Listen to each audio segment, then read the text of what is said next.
The motion was passed after a couple hours of debate in executive session.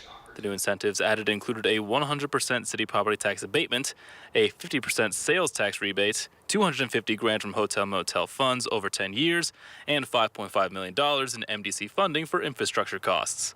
Some, like City Councilman Dan Corrales, had some issues with it. When you have a deal in West Texas and you shake hands on it, and we inked a deal back in March. We are now giving them more incentives with nothing in writing saying what we're getting. Not that it's a 100,000 square foot building, nothing else in addition to what they already promised in March.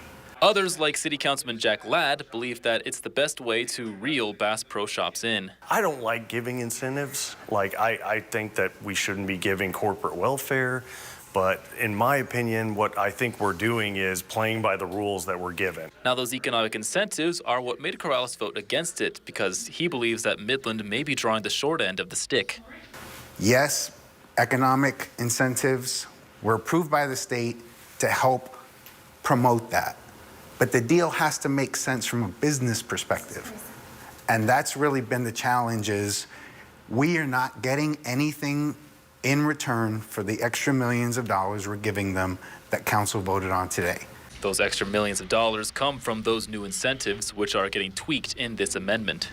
Originally, we agreed to 100% property tax abatement the first 2 years, and then it would go down every 2.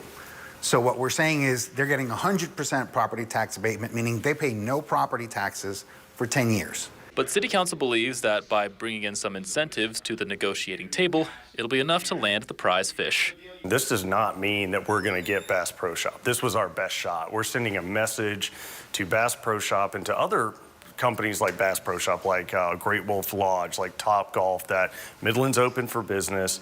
And we understand that you need incentives sometimes to get them here, and we'd rather have you than not have you. And we just think that the revenue that they bring in is a no-brainer in the long run.